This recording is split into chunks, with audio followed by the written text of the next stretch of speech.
Olá, tudo bem? Bom, estamos aqui em mais uma edição do Bendcast. Hoje, uma edição especial aqui no Mais Meet, com vários convidados especiais.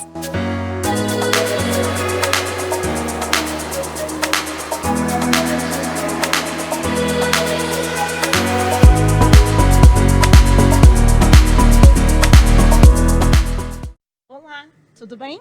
Bom, chegamos em mais um episódio do Bendcast, mais um episódio especial dentro aqui do Mais Meeting. E a ideia é a gente falar de um tema que também está muito aquecido no mercado, que é ESG. E aí, virou briefing?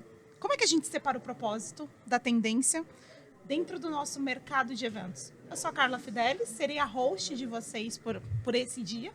E a gente tem alguns convidados aqui super especiais que vão trazer esse tema de uma forma muito leve, mas também muito crítica para todos nós. Eu vou começar apresentando a nossa primeira convidada, que é a Vanessa. Vanessa é da AMIB. Bem-vinda, Vanessa. Bom dia, obrigada, Carla. Sou a Vanessa Monteiro, gerente de assuntos científicos da AMIB. Esse é um assunto bastante importante. Eu tenho pesquisado bastante, tenho tentado entender, né, o que é de fato o ESG, que virou moda ou não. A gente fala dentro da instituição ainda com alguns dedos sobre esse tema, mas eu estou bastante animada para discutir com vocês a respeito. Ai, que bom, que bacana. A gente tem aqui conosco também o Bruno Garcia. Bem-vindo, Bruno. Conta um pouquinho quem é você. Bom dia, é um prazer estar aqui falando com vocês. Para quem não me conhece, eu sou Bruno Garcia. Eu sou sócio e diretor comercial na Oricasting. A Oricasting é uma agência que hoje é referência no assunto ESG, diversidade, equidade e inclusão. Eu espero contribuir muito com esse nosso bate-papo, provocar bastante, porque a Carlinha é uma grande amiga e gosta de provocar junto comigo. Vai ser muito bacana e ouvir vocês também. Vai ser... Que bom, fico feliz que você tenha aceitado o convite. E a gente tem também com a gente aqui o Sérgio, mais conhecido como Serginho, também da Gerando Falcões. Gostaria que você se apresentasse para o nosso público. Obrigado, Carla, Bruno, Van, que honra estar aqui com vocês. Eu sou Sérgio Rocha, estou diretor de comunicação, marketing e parcerias na Gerando Falcões. Estou há 2 anos no terceiro setor, trabalhei a vida toda com educação superior e é um privilégio poder contribuir aqui com esse olhar, com essa troca e estar junto com vocês. Ai, que bom, que bom. Gente, o papo é o seguinte, né? A gente fala muito sobre ESG e eu acho que já vem há mais de 2 anos falando em ESG em eventos. E eu entendo que a gente faz um storytelling muito bonito sobre eventos e sobre ESG. Então, quando começa um evento, vamos fazer um planejamento, vamos seguir com a linha, vamos lá, e entra tudo no storytelling. Vamos dizer que aquele detalhe fica todo lindo. Mas eu acho que a gente tem que partir para uma parte que é o que eu chamo de story doing, que é fazer. E eu tenho a sensação que a gente não vem fazendo muito dentro do nosso mercado. A gente vem dizendo que a gente faz, mas acho que na realidade a gente não tem feito de verdade. Eu acho que a ideia desse bate-papo é essa provocação. E aí eu quero começar com você, Bruninho, para a gente falar sobre isso. Eu queria entender assim, para você, na sua opinião, ESG virou moda? Ou ainda ele é levado a sério nas decisões de quem produz e consome eventos? Bem provocativo, hein? Olha, eu não vou dizer que a ESG virou moda, porque a ESG é um modelo de negócio. Então, vou falar um dado aqui da McKinsey. Empresas que empregam diversidade, equidade e inclusão, que é a parte social de ESG, tem um aumento de faturamento de 30% a 35%. Então, a gente está falando de business. ESG é business, mas é um business que, por trás, ele leva uma questão social muito forte e é um negócio bonito. Então, quando você vai falar de ESG, é bonito pra caramba de se vender ESG. Nossa, eu sou sustentável, né? Eu não uso copos plásticos. Nossa, eu sou sustentável, a gente está apoiando determinadas empresas que fazem reciclagem. Aí quando a gente entra na parte social, a mesma coisa. Então, sim, respondendo a sua pergunta, sim, virou moda. Mas são 2 caminhos. O que você faz quando você trata com ESG, como você faz quando você lida no meu caso com diversidade, equidade e inclusão. A gente tem que trazer para o centro dessa pauta as pessoas, que é quem realmente são impactadas quando a gente fala de ESG. Né? Então a gente tem que trazer para quando é um negócio bonito de se vender justamente por isso, porque você tem um apelo social forte, você tem um apelo emocional muito forte, então é bonito de se vender. Só que a prática É onde pega, né? É onde o negócio é onde o negócio pega fogo. E é engraçado quando você fala isso, porque eu fico pensando, a prática ela é muito complicada. Porque eu ainda tenho essa sensação que é o que você fala, eu faço ISG, o que você faz? Eu troquei os copinhos lá do escritório, eu entreguei caneca para todo mundo. Agora todo mundo trabalha com caneca, todo mundo tem um copão, todo mundo tem uma xícara, gente, acho tão lindo a xícara. Aí você fala, que bacana. E quando você faz seus eventos, o que você faz com o crachá, né? Com a credencial? Você distribui? Ou quando você usa a estrutura? Tipo, não, a gente não mexe nisso, não. A gente está começando aos poucos. Eu falei, mas além dos copos, o que mais vocês fizeram? Não, é só isso mesmo. Aí você fala, tá bom, tá tudo certo.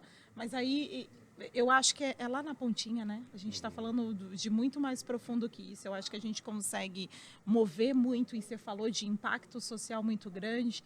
E aí eu vou jogar a bola para você, tá, Sérgio? E justamente pela questão de impacto social, na sua visão, assim, tipo, você acha que um evento, ele verdadeiramente é comprometido com o impacto social, ele usa um propósito real ou é só um discurso de marketing? Tipo, eu acho que o evento ele pode e deve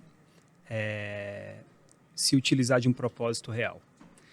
Tem um grande amigo nosso, inclusive, né, sócio de uma agência que é a KM, e que ele fala que as marcas precisam de causa, porque as pessoas se conectam com causas e marcas. E isso, de fato, deveria nortear essa tomada de decisão de construção e de um olhar de ESG para os eventos. E aí eu digo isso, e quando eu penso, os eventos fazem, eu acho que quando o evento genuinamente pensa, né, os produtores de eventos pensam nisso desde a sua concepção, claro, acho que a gente vai ter uma resposta muito mais grandiosa sobre a execução, sobre como aquilo vai acontecer. Mas, por outro lado, eu sou um otimista por natureza, e aí eu estava brincando antes da gente aqui começar da questão da metade do copo cheio. Eu valorizo os produtores de evento, as organizações que deram o primeiro passo. Porque é preciso dar um primeiro passo, experimentar, para você dar o segundo. Se você não se abrir, não fizer uma iniciativa, e que seja, eu vou substituir o copo, porque daqui a pouco eu vou ter que substituir o copo, e aí eu vou começar a discutir contratação de profissionais para estarem naquele evento ou naquela organização, e eu vou começar a discutir posições de liderança com mulheres, com pessoas negras, com pessoas LGBTQIAPN+. Você vai elevando a discussão. Então, eu queria dar um exemplo, assim, eu fiquei pensando muito sobre o papo de hoje, como que eu conseguiria tangibilizar o que a gente tem visto, né? Então, o Rock in Rio e o The Town, né, dois grandes festivais, eles têm uma pegada de ESG e sustentabilidade muito forte. E eles realizaram 2 programas conosco, né, com a Gerando Falcões, que chama Favela 3D. E eles mobilizaram 2 outros parceiros e juntos fizeram a transformação real de um território de favela. Eu sei que o Rock in Rio e o The Town, eles fazem muitas outras ações, trazem outras organizações. Então, assim, de novo, precisa dar um primeiro passo. Talvez lá atrás, né, há 40 anos atrás, esse não era o olhar. Mas hoje, se a gente der o primeiro passo, se a gente provocar, a gente vai dar os outros, né? Acho que quando a gente começou a falar de pauta de ESG, de diversidade também nas organizações, a gente falava muito de revolução silenciosa. Vamos provocar uma revolução silenciosa. Hoje não tem mais espaço para revolução silenciosa. Hoje é revolução. Nem pode. Né? Então, eu acredito que se desde o início da concepção a coisa é genuína, você vai ter mais assertividade, entrega, reconhecimento, mais cases, mais histórias sobre aquilo. Mas eu acho que sempre é bom e sempre é dia de tomar a decisão de dar um primeiro passo. E eu gosto desses cases que você traz, tipo de Rock in Rio, de The Town, porque o ano passado eu bati um papo com o Zé. sobre isso. E não é só isso, né? Não é só o que a sociedade vê. Quando você olha, por exemplo, o case da Braskem, que teve toda aquela ação do pessoal recolher os copos descartáveis e levarem para um lugar e para poder fazer coleta. Você olha, cara, isso é muito bacana, porque você move a sociedade. É um lugar grande. Quando ele traz para mim e fala assim, Carla, antes a gente não tinha o pertencimento de quem estava ali. Então, as pessoas iam para trabalhar no Rock in Rio, por exemplo, terminava o turno dele, eles iam embora, porque eles não se reconheciam naquele ambiente. Então, a Favela 3D, ele trouxe essa coisa da representatividade. De alguma forma, a comunidade olhou e falou assim, hoje eu me sinto parte disso. Então, hoje eu sinto que eu posso, sim, trabalhar dentro do meu horário, do meu turno, terminar meu turno e curtir um show. E tá tudo bem, porque a minha vizinha que está na comunidade está vendendo o produto dela. Tipo, dentro do palco tem os artistas que eu conheço, mas que eu também ouço. E não é só conhecer, é você se identificar com a história. Então, eu acho que são cases muito bacanas quando a gente fala de ESG, porque olha um todo, né? É super bacana. E aí, Vanessa, é legal a gente até falar disso, porque a Van, ela vem de uma associação, e a gente sabe que a associação, ela tem aquela coisa de um peso de ser uma associação em si, né? De forma realista, falando, como é que a gente incorpora ESG desde o briefing, quando a gente fala de uma associação? Como é que começou isso? Como é que veio essa história para você? E hoje, como é que você olha e fala assim, não, isso daqui já nem é discutível, isso daqui já está dentro da minha história, vamos embora. Legal. O fato de ter um peso de associação, de fato, a gente tem algumas escolhas. Então, hoje é indiscutível que a montadora trabalhe com material sustentável. Hoje é indiscutível que eu tenha no casting pessoas que tenham ali uma questão de inclusão. E aí eu comecei a olhar para um outro lado.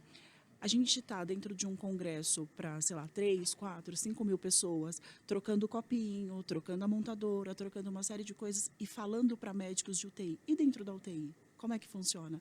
Eles produzem ali material, enfim, que não é nada sustentável, né? Então, a minha questão hoje, o meu incômodo hoje é como é que a gente coloca dentro do programa científico uma pauta de ESG, porque ninguém quer falar de UTI verde. Não, isso se limita à sua organização do Congresso. Mas a minha organização do Congresso começa quando eu estou discutindo as pautas da programação científica. São 800 temas. Será que eu não consigo 2 mesas para falar de ESG? Será que eu não consigo 2 mesas para falar de inclusão?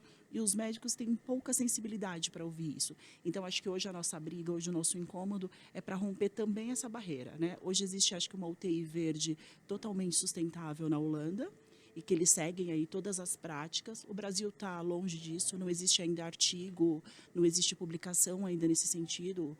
As associações, os congressos falam muito pouco, mas acho que é um caminho. É começar a provocar, é começar a construir essas pautas dentro da programação científica. Do ponto de vista de congresso, de organização, acho que hoje eu tenho uma tranquilidade de saber que algumas coisas são obrigatórias. É inaceitável um congresso médico ter o copinho descartável, né? Ou não ter ali uma inclusão, ou não ter uma transparência nas contratações. Então, eu acho que isso hoje é inadmissível. Mas a gente está tentando furar uma outra bolha, que é do ponto de vista hospitalar, que é quando você mexe com negócios. Acho que o Bruno falou, né, da questão do negócio.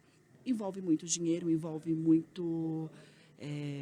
tem que querer, né? Então eu acho. E é o 360, né? Porque é aquela coisa, não adianta você atingir uma ponta e você não fazer o círculo girar. Se o círculo não gira, tipo, você faz a sua parte, mas eu acho que não é só fazer a sua parte, é você influenciar para que toda a cadeia consiga ter esse processo e entenda que faz parte do dia a dia e que, tipo, é business, é resultado, né? E aí, Bruno? O que você acha? Você me conta aí um pouquinho quais são os maiores mitos que você ouve sobre ESG em eventos e que você acha que a gente precisa parar de alimentar. Primeiro, que ESG é caro. É caro. É bem caro. Gente, tudo tem investimento. Sim. Mas quando a gente fala que ESG é caro, é porque você não está realmente prestando atenção no que aquilo vai te trazer de benefício.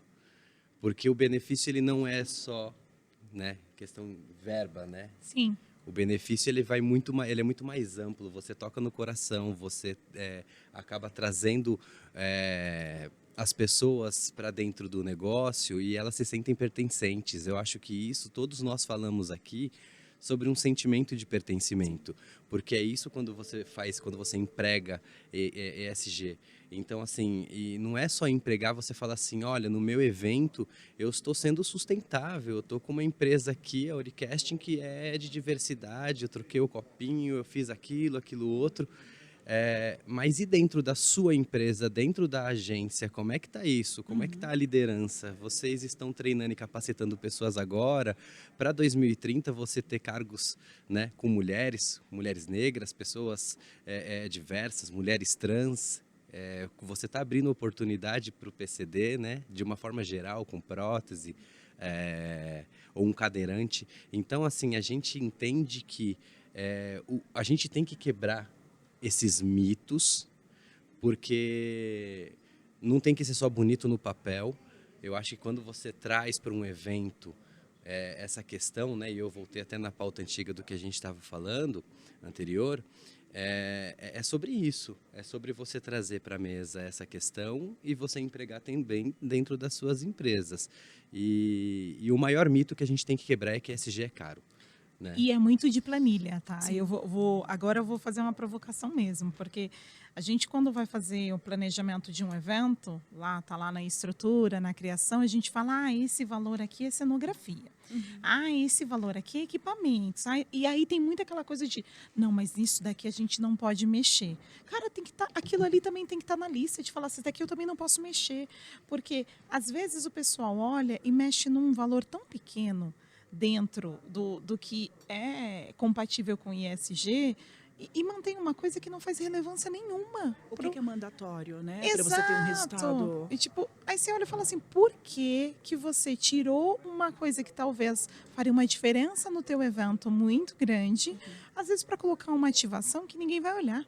Às vezes para colocar uma coisa que tipo, para que isso? Para que desse jeito? Então, eu acho que tem que começar dali, na hora que você constrói o briefing do evento, aquilo não tem que ser um opcional. Sim. Ele tem que fazer parte do briefing, ele tem que fazer parte do orçamento, sim, e você tem que seguir, porque senão você sempre vai nessa linha do, não, mas é porque é caro. É caro até quanto, né? Até quanto a gente fala de caro? Porque pelo menos essa geração que vem nova, eu falo muito pela minha filha, tá? Minha filha, acho que é a geração alfa. Sei lá, gente, já passou, já. Ela tá na casa aí muitas gerações. Muitas gerações, mas acho que ela é alfa. Ela vem de uma geração que, assim, ela odeia gastar papel. Ela é muito econômica com essas coisas.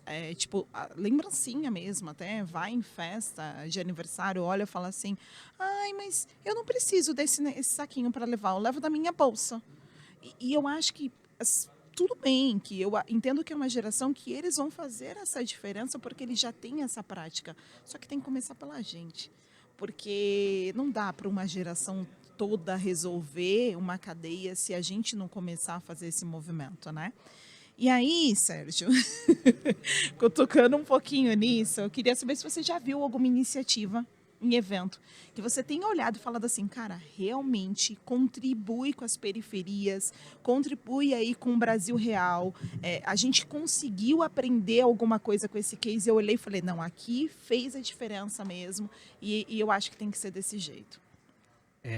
Acho que tem 2 exemplos, assim, 2 cases que eu posso contar. A gente tem uma parceria com a Secretaria de Cultura e Economia Criativa do Governo do Estado e, pelo 2º ano consecutivo, eles realizaram a São Paulo, a SP House, na programação do SXSW em Austin. E no ano 1, a gente foi convidado a participar e aí eu trabalhei especialmente olhando, falando, cara, eu quero marcar um dia dessa programação, eram 3 dias de curadoria de conteúdo, eu quero marcar um dia para a gente falar de superação de pobreza em favela, que é a nossa pauta, e era o motivo da gente estar lá. E aí a gente fez o Favela Day by Gerando Falcões. Então, toda a programação daquele dia, tudo custeado por meio dos parceiros. Então, de fato, a gente levou a favela para lá, a gente levou o favelado para subir no palco, para contar história e para inspirar as pessoas. Inclusive, muitas pessoas que estavam no palco foram aplaudidas de pé. Foi um dia, foi o primeiro ou segundo dia de maior volume de participantes na casa. E eu fiquei muito feliz com o que a gente fez, né? Super empolgado. Foi o primeiro ano nosso, meu primeiro ano no SXSW. E aí, no ano 2, aconteceu algo que é essa história de dar o primeiro passo, que depois a coisa ganha outra tração, né? A pauta de transformação social, ela foi transversal em todos os dias de evento. Então, por um lado de marca, disposição de marca, eu falei, tá tudo bem, eu vou ter que pensar como é que eu me organizo aqui, mas ver que em todos os dias a transformação social fazia pauta, então Condizila levou uma galera da quebrada para falar sobre música gospel, sobre criação de clipe de funk e sobre a série dele dentro da programação, e a gente teve vários painéis acontecendo. Então, acho que assim, isso é um exemplo real. Deixou de ser uma coisa marcada num dia para fazer parte de forma transversal no evento, né? Eu acho que o próprio exemplo do Rock in Rio, né? Assim, o que é a história do fazer um Favela 3D? O Favela 3D é um programa que a gente tem que chama de Favela 3D de Digna Digital Desenvolvida. E é um programa de transformação sistêmica no território de favela. Quando a gente fala de transformação sistêmica, a gente está falando da transformação humana. Então tem um trabalho de um mentor social que bate na porta da casa das famílias, conversa com as famílias, faz um diagnóstico, entende onde aquela família está, se ela está em extrema pobreza e traça um plano para aquela família em um ano e meio chegar em dignidade, tá? Essa é a parte da transformação humana. Então tem uma metodologia, tem uma mandala social, vai desde primeira infância, empoderamento da mulher, a educação, geração de renda. Então tem uma estrutura para aquilo acontecer. E também tem a transformação física, que seria melhorias habitacionais naquelas residências. Pô, tem janela, não tem janela, tem banheiro, porque isso tudo pode gerar doenças ligadas à pobreza. Se não tem ventilação, não tem janela, como é que é a circulação de ar, como é a respiração, o que aquilo pode ocasionar, né? E além das melhorias habitacionais, tem melhorias urbanísticas nos espaços. Então, essa viela tem iluminação pública, se não tem, vamos colocar. Tem saneamento básico, então Favela 3D é isso, é uma transformação sistêmica. E aí o Rock in Rio escolheu, com mais 2 outros parceiros, que foi a fundação do Grupo Volkswagen e a Gerdau, fazer um Favela 3D no Morro da Providência, que é uma favela no centro do Rio. Gente, o Rock in Rio precisava fazer isso no meio do Rock in Rio? Não. Mas eles resolveram fazer e isso se tornou uma prática nos outros eventos. Por isso que veio, na verdade, começou no The Town, do The Town a gente fez no Rock in Rio, e agora, que é ano de COP, eles estão fazendo um trabalho forte em Belém. Então, eu acho que é isso, assim. Mas eu acho que são modelos que começaram e que ganharam um espaço para, de fato, atuar no ajudar as periferias e a favela a ocuparem novos espaços e se desenvolverem. Mas, de novo, eu dei um exemplo de algo que parece muito grandioso, mas dá para fazer o pequeno também. E eu queria dar o exemplo daqui. Então, assim, aqui, vocês convidaram a gente para estar aqui, a gente está com um stand falando de ingresso social, a gente pode destinar uma parte do recurso do ingresso de um convite para os programas de superação de pobreza, a gente pode fazer check-out donation, que é assim, compra o ingresso, mas no final, deixa eu dar uma opção para a pessoa que comprou, que ela pode doar. Eu acho que trabalhar a cultura de doação é algo muito forte. E aí, no momento em que a gente está aqui nesse evento, a gente abre um espaço para uma organização social, que a gente tem aqui uma caixa de doação de itens usados em bom estado, a gente está ajudando. A gente está promovendo a transformação. Esses itens vão virar renda para essas mulheres, as favelas e periferias que vão vender nos seus territórios. Então, por isso que eu sempre vou ser o embaixador do assim, faz a primeira ação, começa. Depois que fizer a primeira, que as pessoas se engajarem, que as pessoas se conectarem, vamos para as próximas. Eu acho que hoje eu fiz uma transição de carreira de sair de uma companhia de capital aberto para ir para o terceiro setor num outro movimento. E o que eu mais sou procurado nesses últimos 2 anos nossa, eu queria tanto trabalhar com propósito. E aí eu volto para as pessoas e falo assim, o que é trabalhar com propósito? Por quê? Porque se é fazer mais ações de transformação social, faz onde você está, movimenta a sua organização, começa aí. Então, assim, você não precisa mudar de segmento para você provar e fazer a transformação acontecer no lugar que você está. Então, eu acho que é assim que a gente vai construindo essas novas possibilidades e olhares e deixando esse mundo um lugar melhor também, né, gente? Porque eu acho que a questão que a gente vem buscando, né, é isso. Agora eu vou fechar meu Instagram para os haters. Para os haters não me cutucar, mas vou fazer uma nova provocação aqui. Eu tenho muita... sei lá, eu tenho Como é que eu posso dizer? Uma sensação de que fora do país, as pessoas elas praticam ESG de uma forma muito mais leve. A gente reutiliza cenografia. E aí eu vou dar um exemplo. Você falou de Austin, eu vou dar um exemplo de Web Summit. Fui no Web Summit em Lisboa. Fui fazer visita técnica mesmo, olhar o espaço, não sei o quê. E aí, assim, no Rio a gente mete um LEDzão. Lindo. Cara, lá é caixa d'água. O cara todo ano sobe várias caixas d'água, coloca um pontinho de luz e brinca com as luzes ali. Termina um evento, ele desce todas as caixas d'água, guarda tudo de novo e leva. O copo, eu lembro até hoje, tipo assim, é um galão de água e aí é uns copinhos assim como se fosse um cone, é um cone de papel. E você se vira nos 30, parceirinho. Acabou a água, o galão tá aqui. Você vira a água ali, você mesmo se não tem ninguém te servindo, tem que fazer nada. Eu entendo que dentro do Brasil a gente tem esse conforto, né? O brasileiro, ele tem aquela coisa de vamos trazer o conforto, vamos trazer. Só que em alguns momentos, até por conta desse movimento da gente querer trazer o conforto, a gente acaba pecando nesse processo. E aí, quando você dá um exemplo, por exemplo, de um festival, eu entendo que um festival, ele olha muito lá para fora também. E ele espelha as coisas e ele é um exemplo daqui. E foi o que você falou. Tem, às vezes, evento pequeno que dá para começar do pequeno, mas às vezes não começa. E aí você olha e fala assim, poxa, primeiro passo, como é que dá? Mas você está fazendo, você está olhando mesmo para dar o primeiro passo? Porque tem gente que nem olha, Sérgio. Tem gente que nem tchum. E aí, Van, até entrando nesse contexto, pelo menos quando comentaram comigo, falaram assim, cara, teve alguém que abraçou a ideia dentro da associação e isso foi muito bom para a Van. E eu queria entender com você, assim, como é que funciona quando alguém fala para você, isso não vai acontecer, sei lá, acho que é mais caro, cota de outro jeito, ou talvez até quando algum parceiro fala, eu não trabalho com esse tipo de cenografia sustentável, ou eu não trabalho com esse tipo, sei lá, de coisa mais... Como é que é o discurso? Como é que funciona? Eu acho que a gente tem dois pontos para fazer a avaliação de um fornecedor. É técnico e financeiro. E aí entra um terceiro ponto, que é o propósito. Esse fornecedor está alinhado com os propósitos da instituição? Essa proposta de programação está alinhado com os propósitos da instituição? Então, eu vou fazer uma mega abertura com um palestrante, sei lá, vou trazer um palestrante que cobra uma fortuna para fazer. Está alinhado com o propósito da instituição?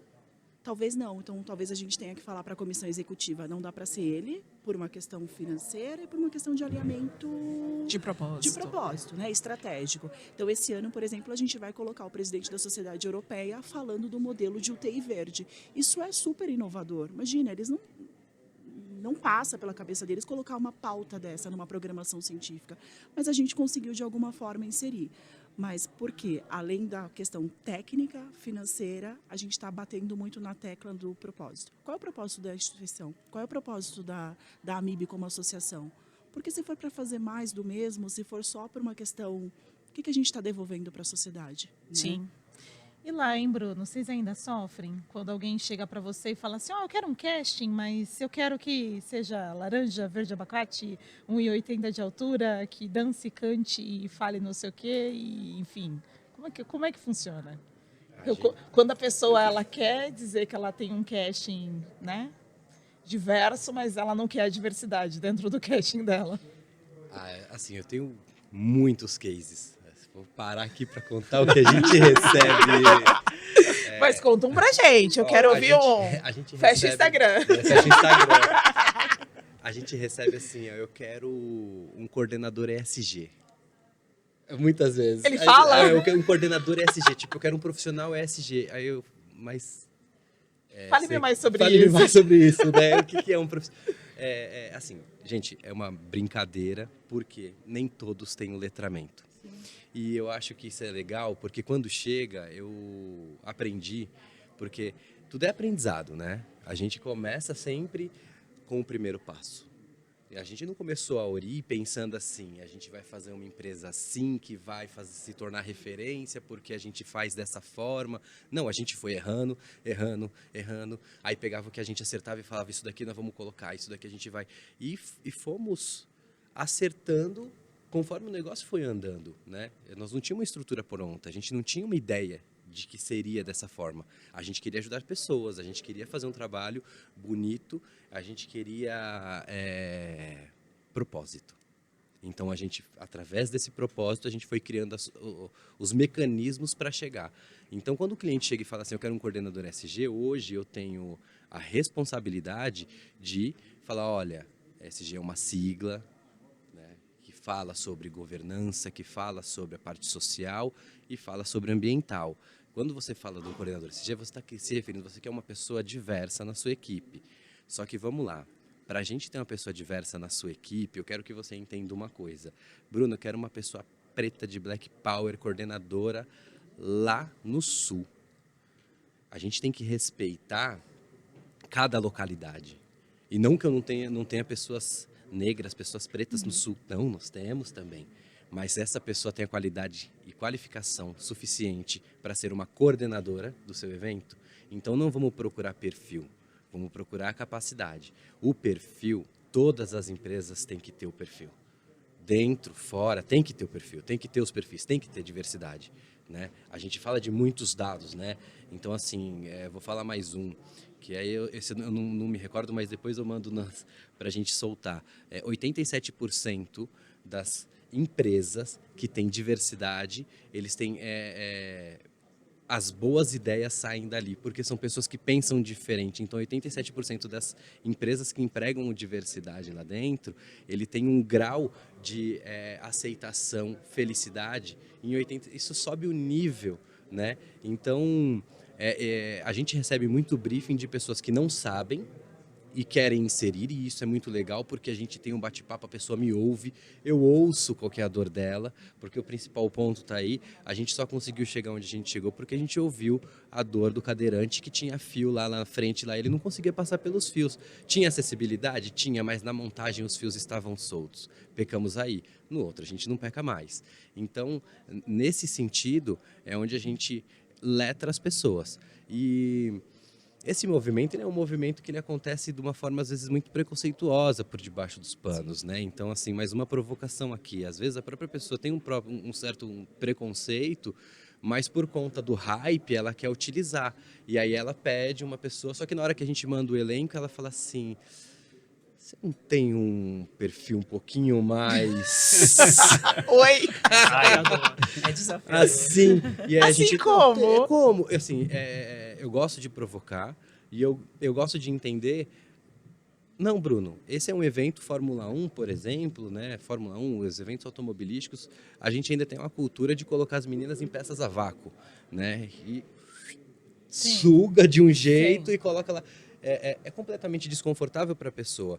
Então, quando eu pego determinados eventos, eu tenho que entender se vai ter um tipo de uniforme que eu deixo a pessoa constrangida. Tem gente que não quer usar. Então, o briefing muito bem alinhado faz com que a gente entregue melhor e faz com que a pessoa aprenda. Porque a gente muitas vezes recebe tipo umas coisas mirabolantes, né? E a pessoa às vezes não tem a capacidade técnica. Então, assim, são várias coisinhas aí, pontinhos que vão se ligando para que a gente consiga entregar o melhor. E aí Não, esse e é o a gente, ponto. como cliente, eu até comentei isso com a Van antes da gente começar, que a gente também tem que tomar um cuidado para com quem a gente contrata. Porque dependendo do evento também que eu vou fazer, eu não quero colocar aquela pessoa numa situação onde ela vai ficar ouvindo coisa que você fala, sério que você está falando isso? Qual é o problema? Sabe? Você está expondo a pessoa numa coisa que não tem noção. Então, muitas vezes, eu até falei para ela, eu falei assim, cara, às vezes eu falo assim, Bruno, me manda a menina lá, que foi a última que fez junto com a gente, porque ela já conhece até os clientes. O cliente chega, ela já chama pelo nome, como é que tá? Que bom que você tá aqui de novo. E já leva, e já faz isso e aquilo. E é uma pessoa que eu adoro.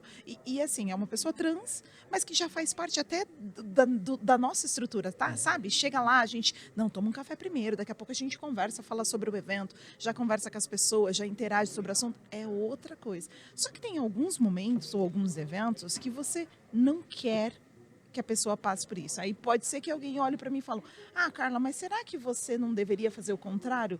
Depende. Eu acho que o ambiente também, que foi o que você falou, às vezes o ambiente ele não vai ser propício para aquela pessoa. Não tá Porque pronto, as né? pessoas não estão preparadas. E aí, Exato. por elas não estarem preparadas, para mim não é legal.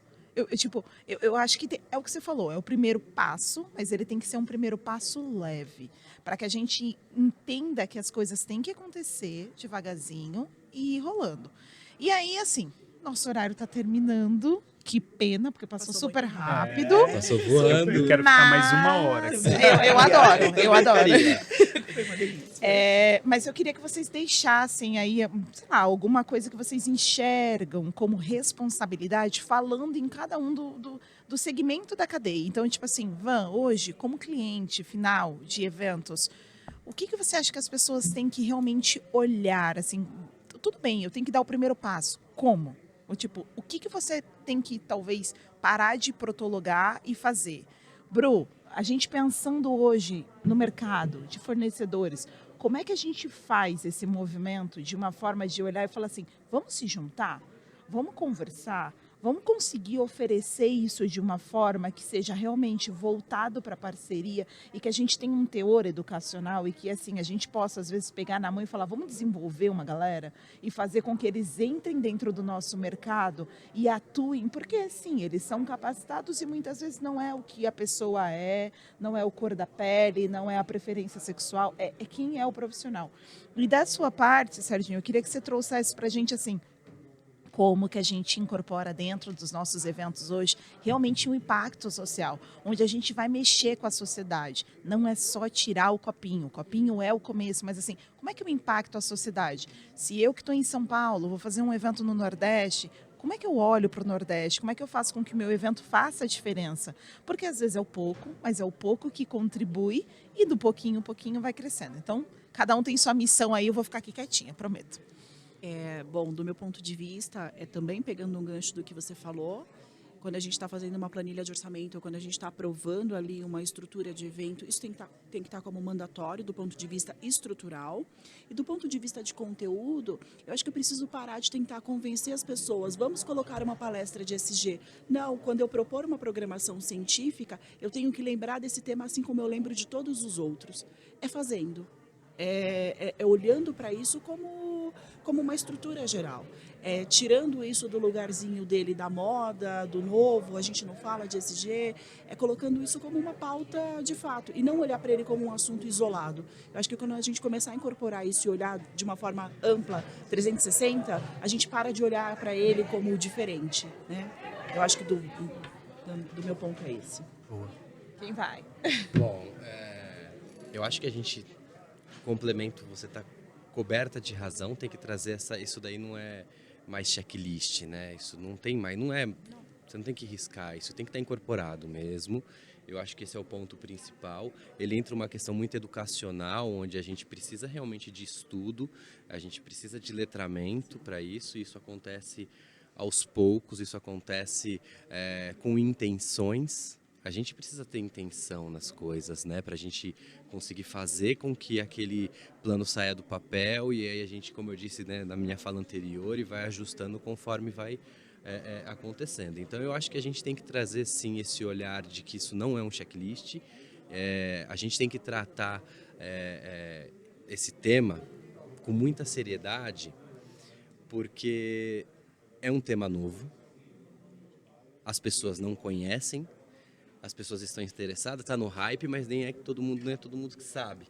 Então acho que a gente cabe estudar um pouquinho. A gente tem que buscar entender para melhorar o ambiente, né? E trazer esse ponto, novamente, trazer como ponto, não só deixar na mão do RH, o RH tem que trazer isso para dentro da empresa e a gente tem que trazer isso para dentro de todas as gestões ali. Isso tem que estar...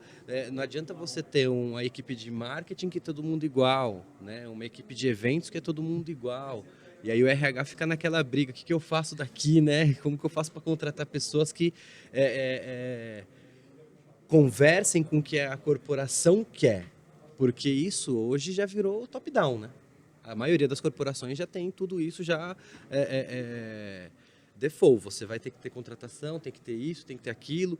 E o modelo de negócio ele não muda.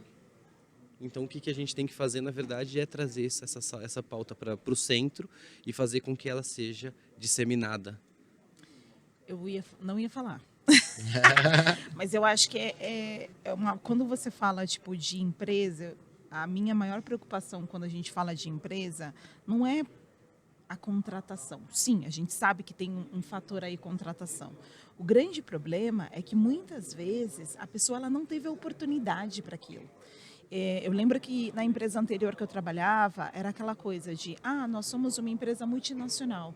E para eu promover, por exemplo, um gerente, para ele virar um gerente sênior, ou um gerente sênior para ele virar um diretor, eu preciso sim que ele fale inglês. E ele não tem isso. Então, às vezes ele foi tipo um preto que estudou a vida inteira para poder estar ali e continuou se esforçando, mas assim, dentro de tudo que ele conseguiu fazer, o esforço de fazer uma faculdade de TI, ele não conseguiu ainda conectar o inglês. Ele não conseguiu ter a oportunidade de fazer o inglês, porque ele paga as contas dentro de casa, ele faz, vários outros corres que a gente não consegue olhar. E aí eu lembro que foi uma coisa assim super bacana, era um projeto que tinha realmente para esse desenvolvimento, que foi assim, cara, por que não promove? Não promove porque os caras não falam em outra língua. Legal, vamos dar curso. Cria uma política, né? A gente como empresa, vamos oferecer então uma bolsa de estudo para esse cara? Porque assim, se ele quer crescer, eu preciso contribuir. Porque o grande problema muitas vezes é esse tipo de fala, não, mas é porque a gente não tem no cargo, porque a pessoa não tem esse skill. Mas ele não tem esse skill porque às vezes não é porque ele não teve oportunidade. E aí vai muito até no trabalho, na atuação que a Uri faz, sabe? De você pegar uma pessoa e falar assim, poxa, ela está como recepcionista e ela está sendo treinada e ela está aprendendo para ela virar coordenadora. E assim, ela está se desenvolvendo naquilo para que ela cresça profissionalmente. Se as pessoas não olham para dentro ou não dão oportunidades, não adianta. Você pode ter política interna, você não vai conseguir contratar se você não desenvolve. E aí eu acho que é onde está o grande porém, sabe? Totalmente. E aí, Serginho? Boa. Eu queria só, acho que reagir um pouquinho ao que o Bruno trouxe, porque eu acho que você tocou num ponto que é muito importante, que é a gente assumir um papel de fato de educador. E eu acho que quando uma organização procura o casting de vocês e ela não entende o que é SD, você consegue educar, ensinar, explicar, você está transformando um pouco. Então, eu acho que assim, assumir que a gente tem um papel transformacional como educadores, eu acho que é uma coisa muito legal, né? Quando a gente, como a Van disse, na concepção do evento, contempla aquilo ali, assume que essa pauta vai ser a parte inspiracional, transformadora e para tocar mais pessoas, porque eu acho que o evento ele tem esse potencial e ele tem essa abertura, né? As pessoas estão ali, especialmente eventos que querem promover algum tipo de pauta, algum tema específico, é para inspirar, é para tocar. Então, eu acho que assim, a gente ter esse olhar de transformação por meio da educação e às vezes é contar essa história, né? Eu vou dar o exemplo simples do copinho que a gente falou aqui. Trocou o copinho. Você contou por que trocou? Você contou que trocando esse copo a gente economizou tantos litros de água e mexeu na cadeia dessa forma. Conta a história, porque as pessoas vão entender o significado daquilo. Simplesmente tocar, às vezes alguém vai olhar e falar assim, nossa, mas o outro copo era muito melhor, né? Que ruim segurar isso aqui. Então, acho que às vezes, e isso também é educar. Contar essa história também é educar. E aí, pegando um pouco do lado das organizações sociais, eu acho que, assim, primeiro abrir espaço e dar palco para poder contar essa história, fazer a transformação acontecer e por meio da ótica de quem faz. Então, assim, talvez essa organização, essa produtora de eventos, ela não vai saber falar da questão ambiental. E a gente tem um monte de organização social que está aí o tempo inteiro pensando nisso. Chama quem sabe para falar e deixa falar. E assim, escuta sobre a ótica de quem sabe. E não se coloque no lugar de quem sabe tudo que você está promovendo. Você não está. Então, eu acho que tem um pouco sobre isso. E eu acho que fazer parcerias e dar essa oportunidade, abrir espaços, e nada contra a caridade, tá? Mas o que eu quero dizer é não com olhar de caridade. Então, assim, eu tô pagando o cachê de X pessoas que vão subir no palco. Se eu vou chamar alguém de uma organização social, tem que pagar o cachê dessa pessoa também. Claro! Né? Então, assim, a gente estava falando antes, né, do mês de orgulho LGBT, APN+, a gente estava falando do mês da consciência negra. Gente, ninguém quer dar palestra de graça mais, não. Todo mundo já estudou, todo mundo formou, todo mundo... Então, assim, quer chamar? paga um cachê mínimo, sabe? Ou se você não tem recurso e tal. Mas, assim, também tem um outro lado de proporcionar oportunidades que vão reagir ao que aquela pessoa investiu na vida profissional dela e na jornada dela, né? Então, não é olhar também para a parceria como caridade, é olhar para que aquilo vai fazer com que seu público esteja cada vez mais engajado, enxergando o propósito, construindo, né, novas oportunidades e de que fato aquilo vai ter valor para sua marca, né? Então, é um pouco do que eu acredito. Sensacional. Adorei, gente. Adorei o nosso papo. Foi muito Cabeçudo, bom. adorei. Muito bom. Eu queria agradecer muito vocês terem aceitado esse convite, de estar aqui com a gente, fazendo essa troca super valiosa. Para mim foi muito importante. Acho que para quem vai assistir também vai ser super rico. E para você que está aqui com a gente, meu muito obrigada. Depois eu vou deixar aqui embaixo os contatos dessa galera aqui super poderosa. Vamos trocar, né? Eu acho que é o que vale. Eu falo sempre, chama, vamos compartilhar informação, conhecimento nunca é demais. Então, além da gente poder expandir, o negócio faz super sucesso. Obrigada, Van. Muito obrigada. Obrigada, Serginho. Obrigada, Bru. E obrigada a você. Até a próxima.